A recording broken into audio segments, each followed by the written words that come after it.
Our next panel will discuss how startups and educational institutions are partnering to enable a plug-and-play ecosystem. Moderating the panel is Jason Palmer, General Partner for New Markets Venture Partners. Jason brings 20 years of experience as an education technology entrepreneur, executive, and investor, and focuses on fund strategy and supporting portfolio companies. Please welcome Jason Palmer and the panel.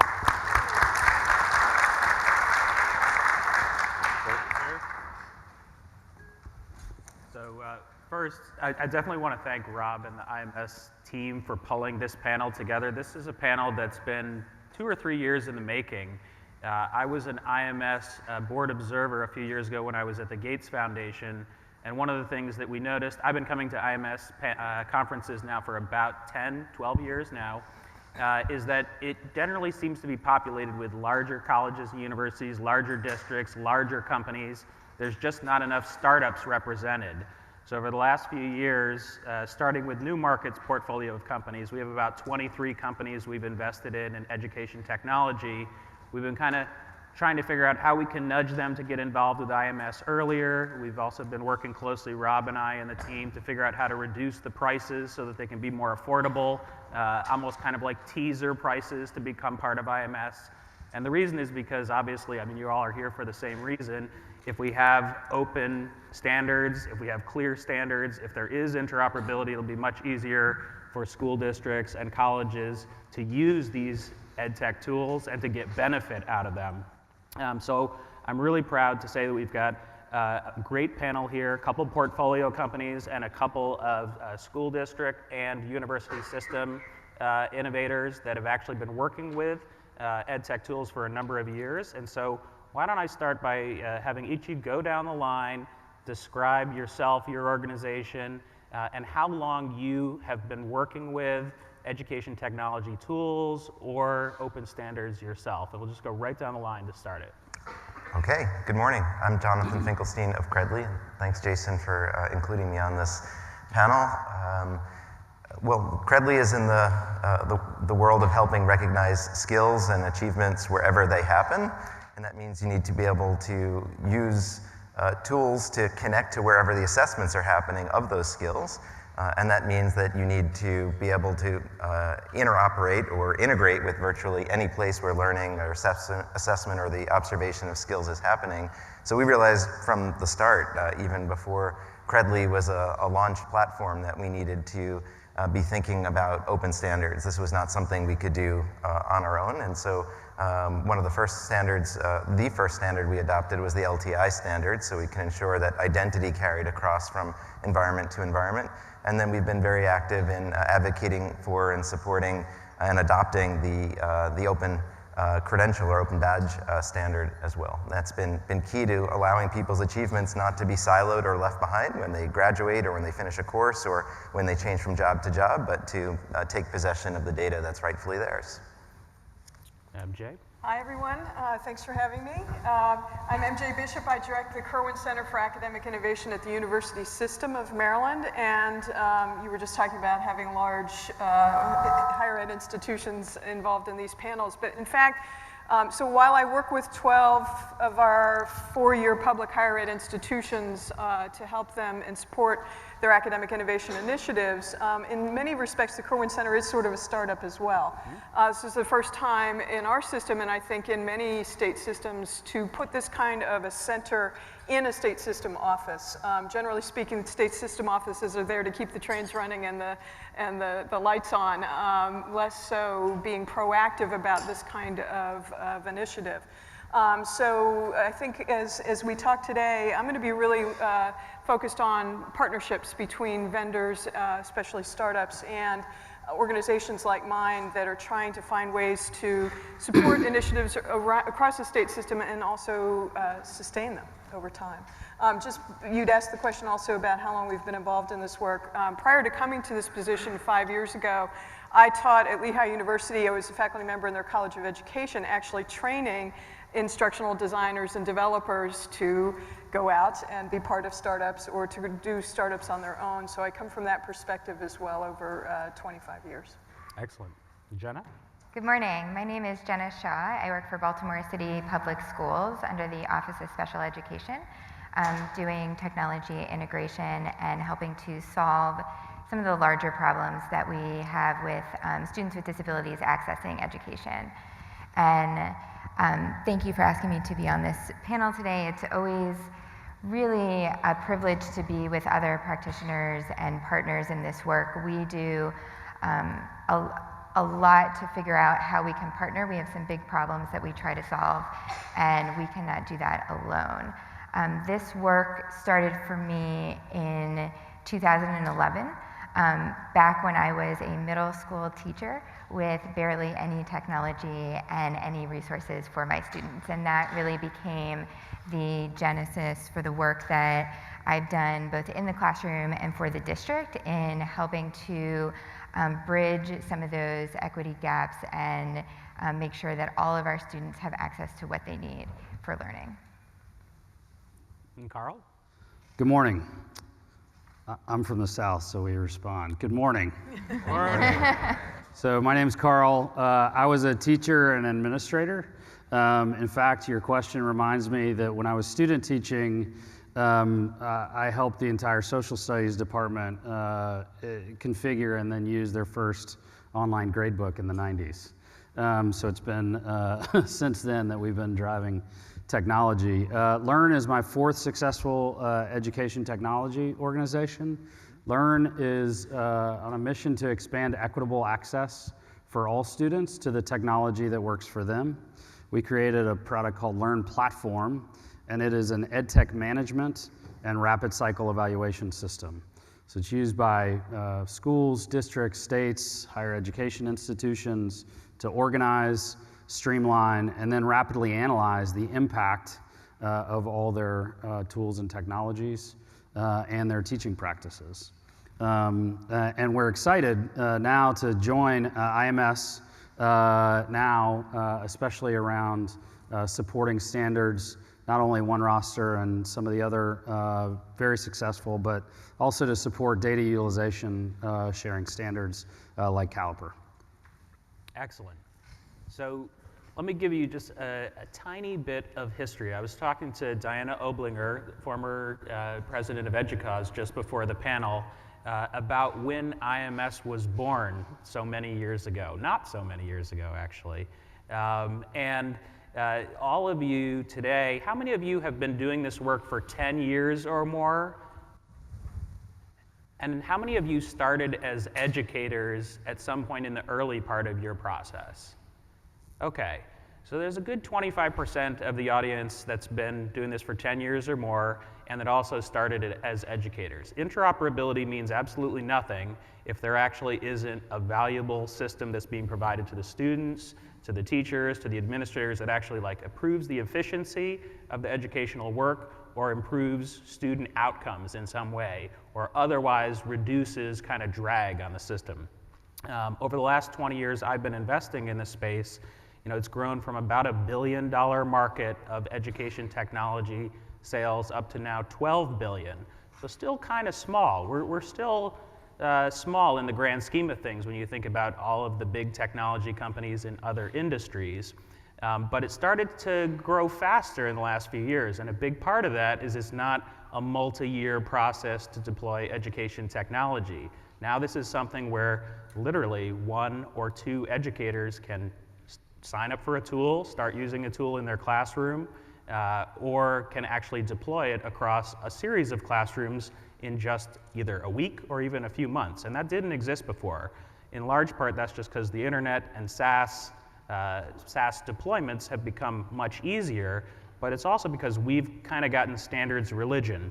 So Jonathan, I want to ask you, because I've been an observer of Credly now for 5 years.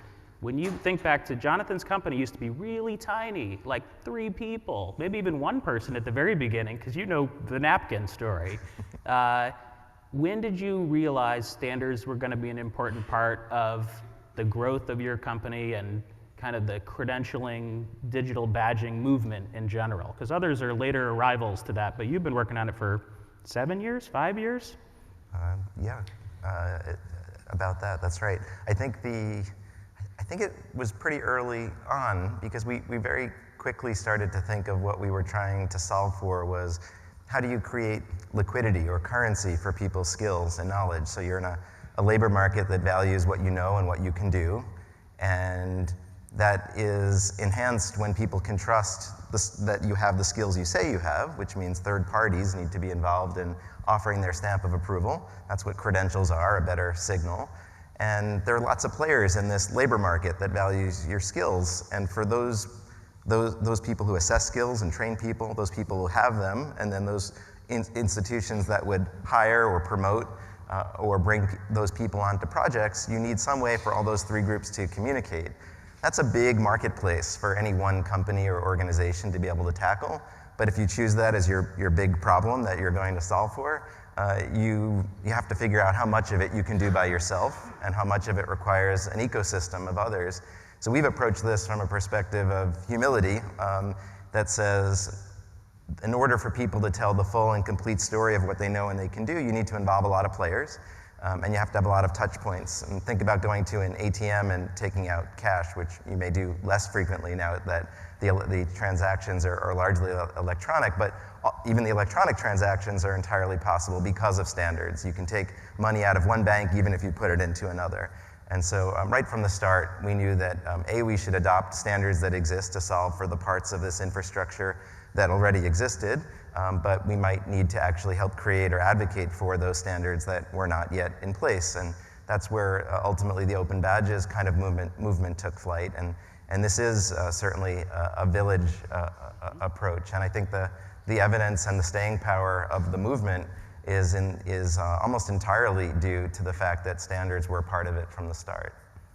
So MJ, now I want to kind of look at it from a system perspective and from when you're evaluating possible partners. So it's sort of a mystery to a lot of entrepreneurs why particular vendors, I'll call them, are selected.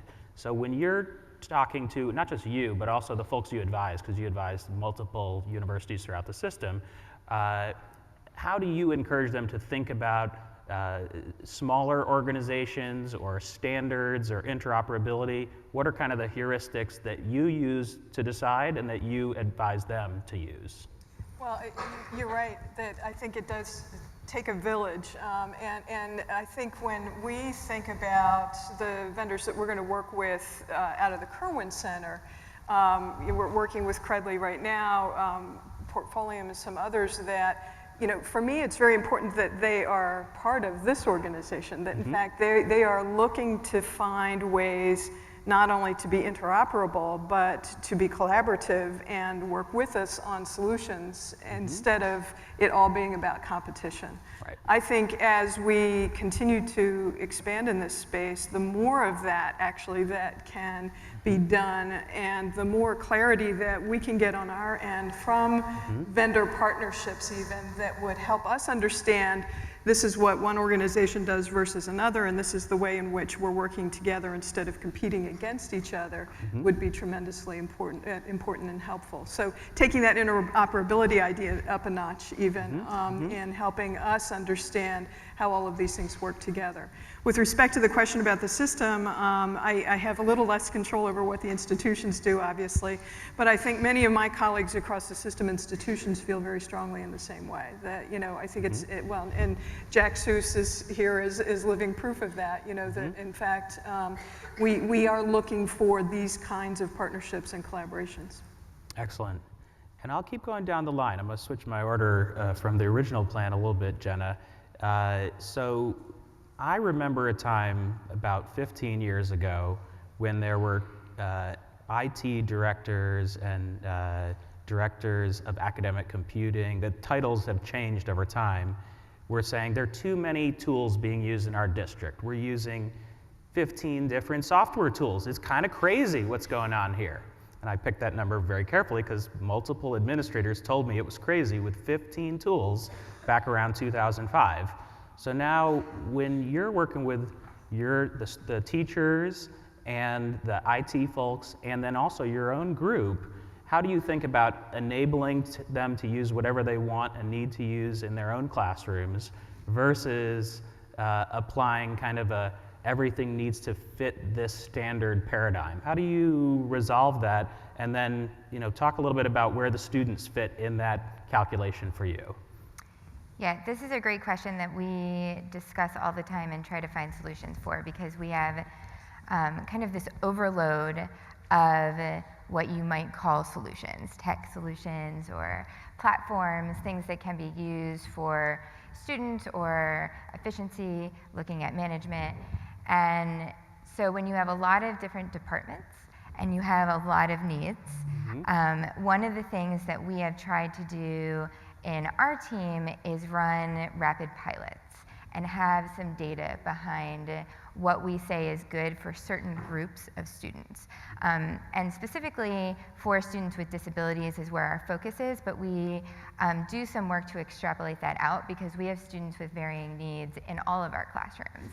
And so we really try to provide explanations and understandings around what those tools are, and then give a lot of ownership and training where that's needed to our teachers, because the teachers are the ones that are really the experts of what the students need in their classroom.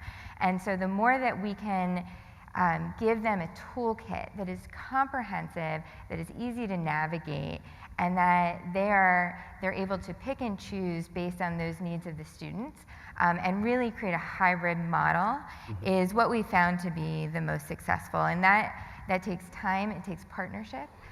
We are a small team, so we need to work with partnerships within our district and also partnerships outside of that to make sure that we have the right data, that we're able to do those pilots, that we can project into what does this mean for students that aren't in our pilot? What does this mean for students that might have pieces of these disabilities that are manifesting themselves in other ways? So it's very tricky work, but I think with the partnerships that we have, we're able to really equip the teachers to make those decisions, because we're giving them both access and information that allow them to do that.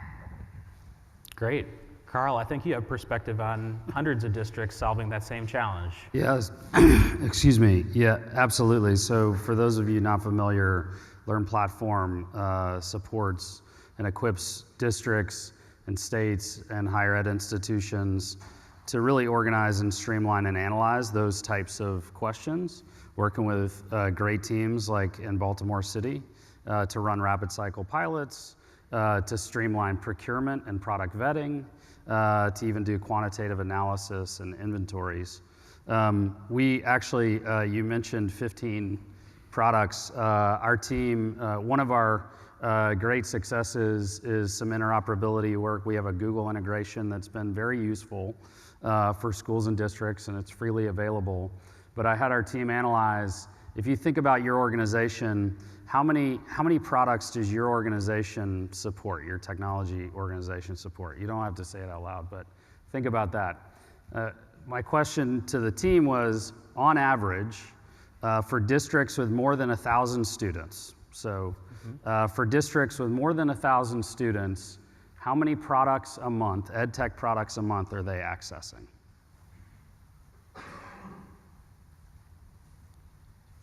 The number is 548. Now think about how many you're vetting or need to think about interoperability or need to think about accessibility for your teams. You know, when I was a CFO for schools, it wasn't that we didn't know how to do it or didn't want to. It was that we couldn't get the data quickly enough to make informed decisions and to help our teachers make those decisions quickly enough. And so now we're excited to be supporting schools, districts, states, and their product partners to streamline that process more consistently and more directly. So MJ, I want to go back to you for a second. One of the things, so a lot of investors contact me who are more traditional tech investors, folks in the Valley, folks in Boston, and they say, we've invested a couple times in the education market. We've lost our shirt. We just don't understand this market. What the heck is going on in this market? And I've developed a sort of a simple story I explain to them where I explain education is kind of like nested Russian dolls. There's the system level, there's the college level, there's the department level, there's the educator, there's the student, and by the way, it's different for community colleges versus different states versus K-12 versus higher ed. This is why almost all investors lose their shirt, because they don't understand that the different niche markets in education behave very differently, the funding sources are very different, the decision makers are very different. You can't just go download a list of all the presidents' names and call them and get them to buy tools. Decisions are being made at all levels of the nested doll hierarchy and in different ways for different types of tools. So MJ, when you hear what Carl is saying about 548 different ed tech tools being used in K-12 districts, do you think it's more or less in higher ed? And do you think higher ed needs to give more faculty control, less? You know, and how the heck does this whole thing work out if everybody's picking their own tools? Phew, I thought you were going to ask me a hard question, like how do we solve the nested doll problem? That's a policy problem that'll never get solved. I would say it's probably less, but only because we're generally speaking way behind K-12 and what K-12 is doing with technology. But you know, that's the only reason why it may be less. Yeah, so that's a good question, and one that I think about a lot, obviously. You know, it strikes me, and we talked about this a little bit in the workshop Monday afternoon, it strikes me that we've done pretty well with enterprise-wide systems. You know, our LMSs, a lot of the analytics work has been happening at the enterprise level, but we're not yet turning that corner into the classroom level work. And there are so many different solutions out there, you know, and each individual provider has a niche, as you say, you know, in a particular discipline. So I don't think that in and of itself is a problem that's going to be resolved anytime soon. I think the bigger question, and this came out of our conversation on Monday, again, is the interoperability, and particularly in that case, what's happening with the analytics behind the scenes. Because if we can get those systems talking to each other, then I don't care which of the vendors the faculty are using, we can still get the same data. There still would be standards behind what we're collecting that tell us about student learning outcomes and how things are going within the individual classrooms. So I think that's going to be the solution more so than trying to really change the culture of faculty being really the ones that make the final decisions about instructional materials and the things that they're working with in their classrooms. So Carl, assuming academic freedom allows everybody to keep selecting at the different levels of the system, I've noticed all ed tech companies are struggling with, so which standards do we use? And then which dashboards do we need to build? Because everybody wants dashboards, but my competitors are building dashboards too, and so if everybody's building dashboards, and so how the heck do you figure that out?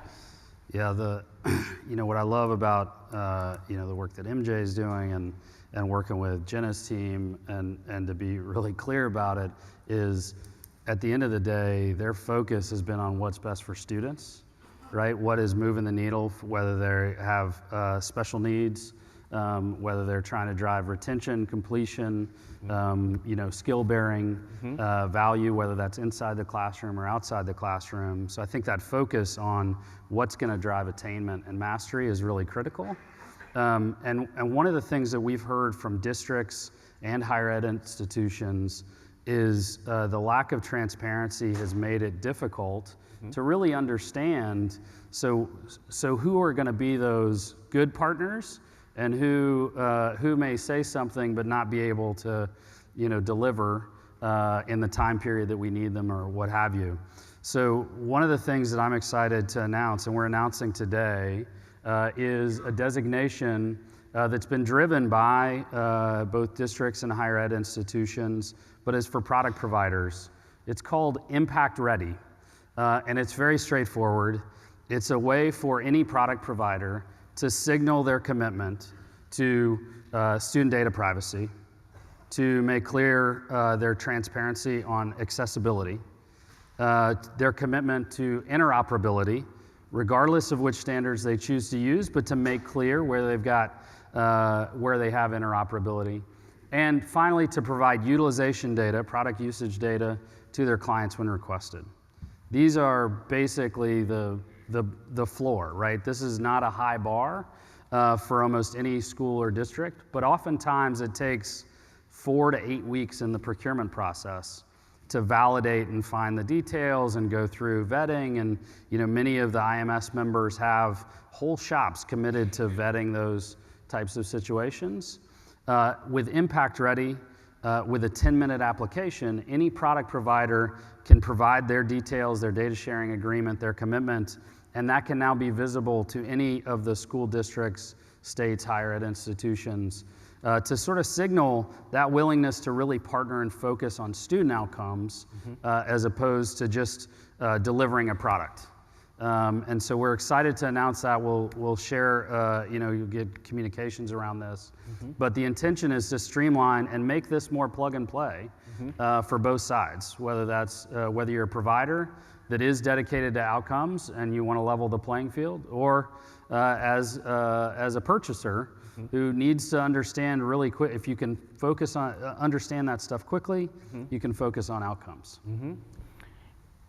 Jenna, when we talked before this panel, we did our prep call like many of you do before your panels.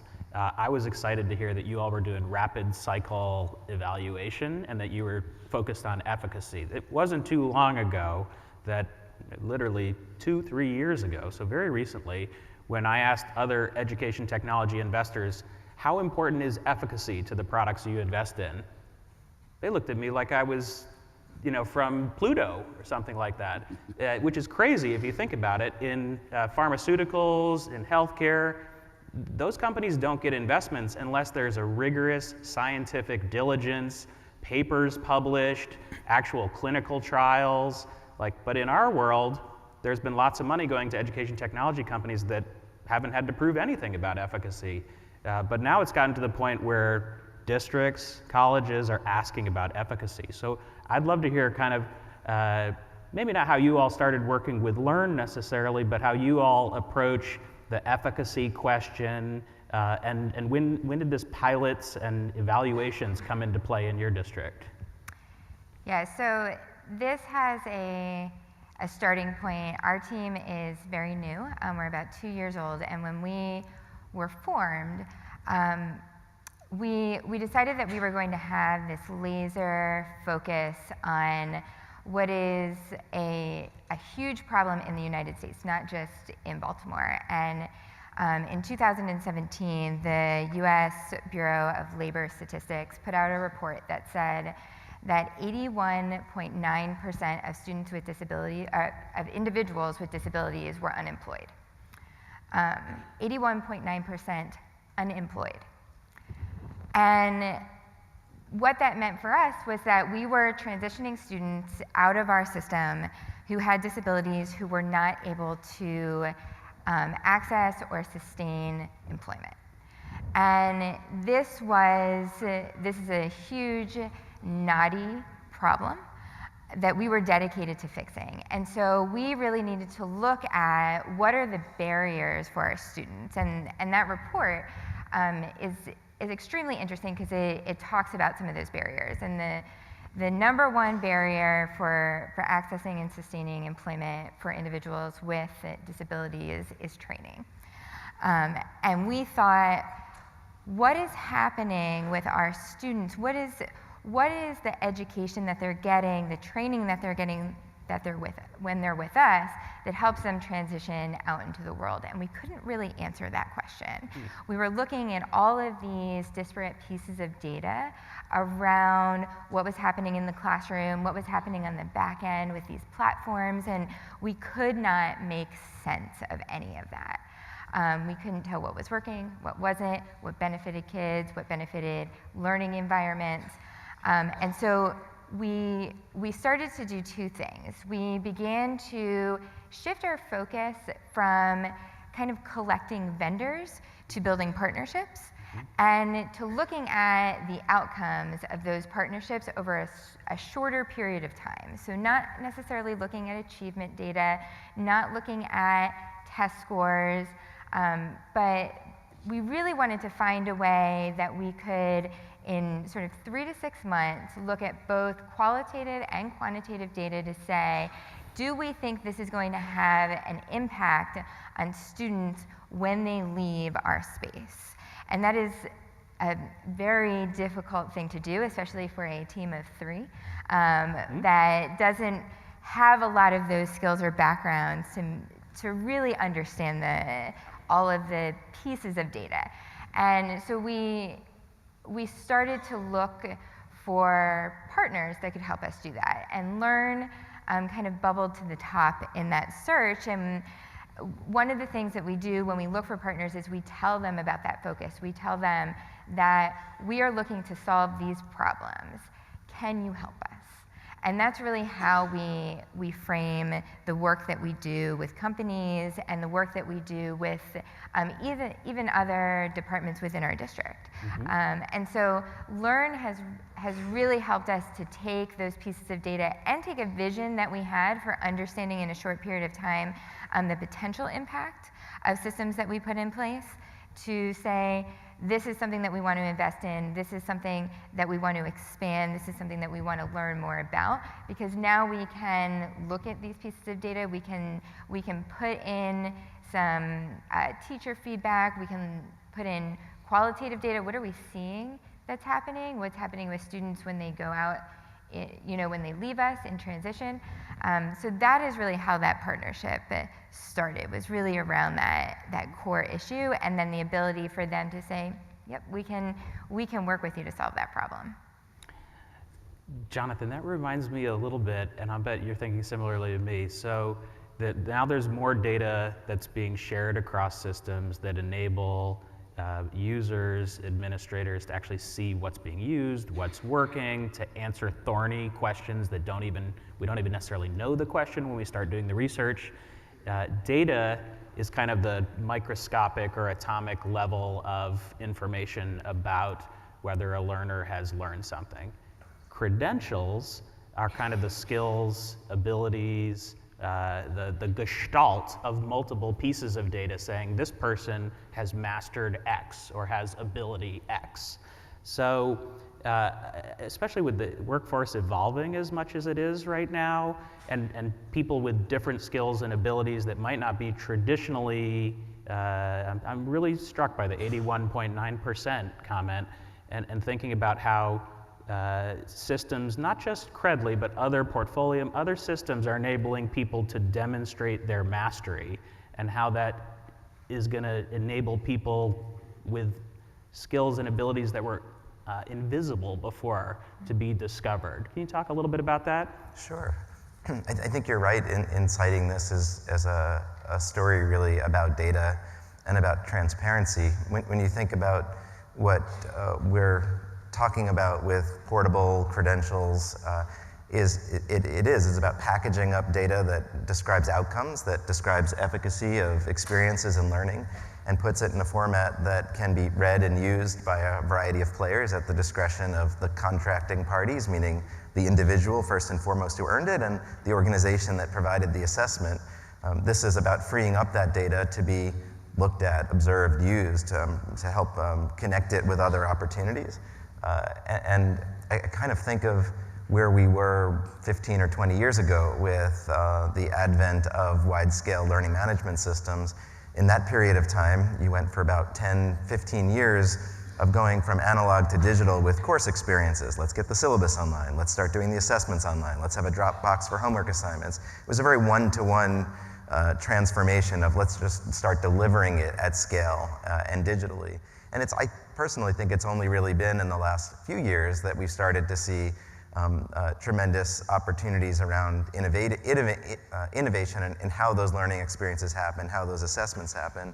And similarly, when it comes to outcomes, the early stages of this movement have been about let's make the outcomes digital and portable and transparent.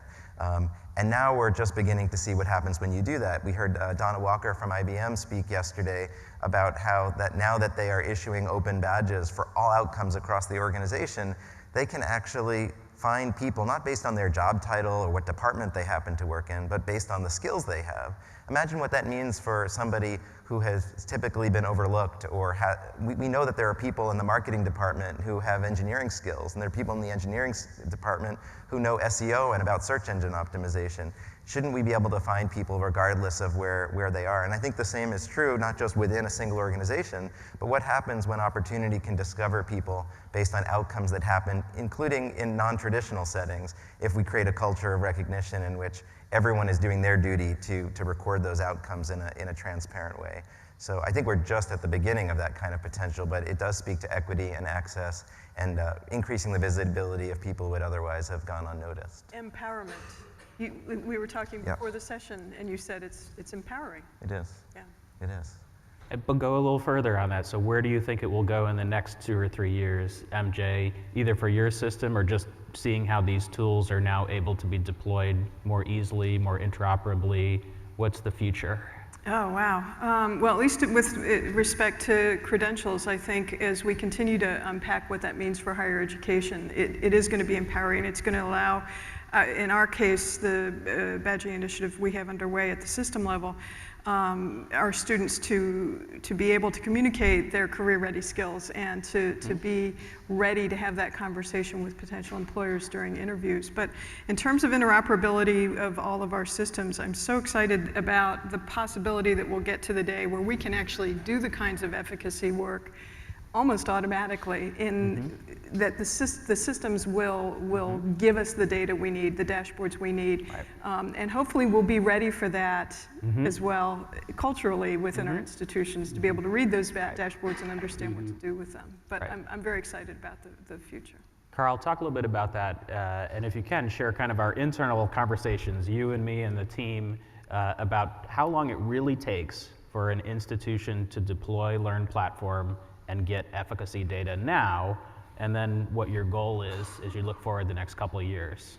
Yeah, I think, Jenna and the team can probably share, we do work with higher ed institutions too, and the reality is implementing Learn Platform doesn't take that much time. I mean, we're talking about a few hours to kick off, and if you want to run an impact analysis, really it's an analysis of the usage data that in most cases you have or should have from your product partners, and the achievement metrics that you want to use, whether those are credentials or other summative or formative assessment data. That's integrated. The analysis runs in a matter of seconds. Our system does the equivalent of a third-party evaluation, which traditionally has taken 6 to 18 months in a few seconds, and applies the appropriate research design. So for organizations that have that data, and usually it's more about the humans than it is the technology, 20 minutes to an hour to run what has taken months in the past. But for us and the work that IMS is doing and other governed data standards bodies, it is an equity driver. If we can operationalize the vision that MJ is talking about, if product providers are providing data seamlessly and easily, and partners internally are able to run those analyses, not in a punitive way, but in a way to understand together how better to implement tools, it's better for all learners, right? And so if we can take away that type of operational activity, I do see, we do have some systems that are starting to look at sort of analyzing, they're analyzing already in December and January to change second semester implementation plans, right? That is happening now, but it's not happening for all products or all interventions or for all students. But over time, we think with partnerships working together between purchasers and providers, that will become the norm, right? That's how you start to personalize at scale, which is what I think we all want. That's great. I see I've reached the end of our time, so please join me in thanking our panel.